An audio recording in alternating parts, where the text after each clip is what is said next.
Hey, Richard Lee here. What I want to show you is how to use Google search results to see how other people might have gotten placement at the higher organic search results level. So, for example, here we are. I'm going to be doing a search on grand pianos. Now, notice these are keywords that if you're selling grand pianos, the likelihood of grand pianos appearing on your website should be very large. And if it's not, then that's something that you need to look at your keywords in order to reestablish yourself online, because that's how people are going to find you, and not only find you, let's say, from scratch, and that's where they don't know you to begin with, but they may have heard of you and maybe they want to verify you. Let's say you're not a storefront, you're a services company, so you're really office based. So people use Google to as sort of like a background check to learn more about you. But in this case, we're just looking for grand pianos in, let's say, New York City. All right, and then we hit enter, and we do a search here. And let's see, it is going. We got to give it a moment here on this wireless connection. Slower than I had hoped. Let's click on Google search again to force it through. Here we go. Finally. All right, so let's see. Results, come on. Okay, longer than usual. All right, this is not what we want during a screen. All right, back again here. All right, so let's take a look to understand what's going on here. All right, at the top over here, all right, in this part here it says sponsored links. Here it says sponsored links. All right, these are paid for links using Google AdWords. All right, but here down below we have the organic listing, the more democratic portion where where people who didn't pay to be listed, let's say pay Google, we don't want to see this, see their results. So here, Steinway. All right, so let's take a look here. Steinway and Sons. What's important to understand about searching using Google or any other search engine for that matter is that it does not search the internet, the entire internet in real time. When you do a search on something, you're searching their database that collected this information yesterday, and yesterday could be a couple of months ago. So for example, Steinway and Sons. Okay, let's click over here on not the link, but look over here on the bottom, cached. Sometimes the cached link is over here on the bottom left, but it's over here, it says cached. Cached is sort of like a saved collection of files that represent this page and represent the page inside of Google's index, which is a database of what it's found off the internet. So again, it's not real time, it's searching an existing database. Now what we're going to see inside the cached here is we're going to see when it was cached. So in this case, Steinway and Sons, it was cached about 6 days ago, October 15th. And what was cached is this image. So we did a search on grand pianos. Okay? These search terms have been highlighted.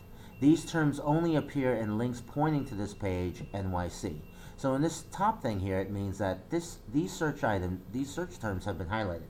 So where grand pianos exist, or specifically pianos, is on this page, and here in various pages, because here the piano is called a grand, right? Music room grand, a parlor grand, model A, living room grand, and that's the name of the file.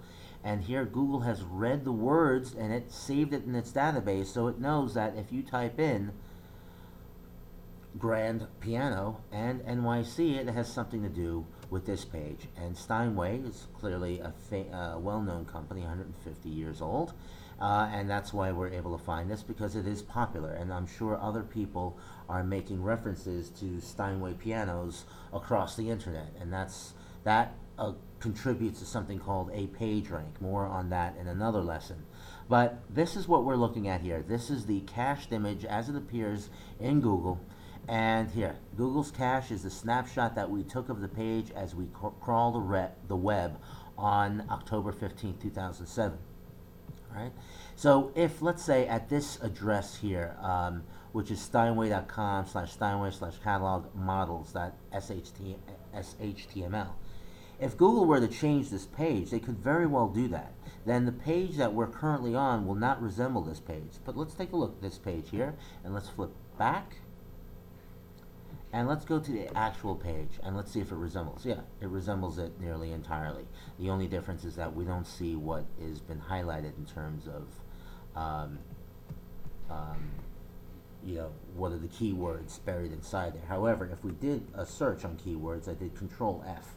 In using Mozilla Firefox, if you want to do a search on something, you do Control F. So now if I type in grand, it jumps to the first instance of grand, which is there up the top left here. Right? And if I hit find next, it goes to the next one. It says grand. Again, and see, it's moving down the page. So grand is clearly a part of this thing. Let's do a search on piano. Clearly, piano. So where is it looking for piano? There, the next thing says piano. We go next. All right, so this is, this is a very nice example of how the keyword on your site is critical and is important. So grand piano, we don't even likely have to type in. Let's do a search again back to Google. And let's do a search on just grand pianos. Enter. Steinway comes up. And not any specific page, but the home page. Okay, and the home page here has some flash. It's got a bunch of, I guess, the alphabet here to find artists. And let's see, it's still loading up some things here. So it's a very attractive site for a company that's 150 years old and really using the power of the internet to still push its brand far and beyond the scope of its stores in, Steinway Street, Astoria. So, which is the chicken and the egg. All right, so that's basically how the cache pages work. It's important to know. It's part of your keyword friendliness to search engines, and more on that later. And thanks for watching. I'm Richard Lee.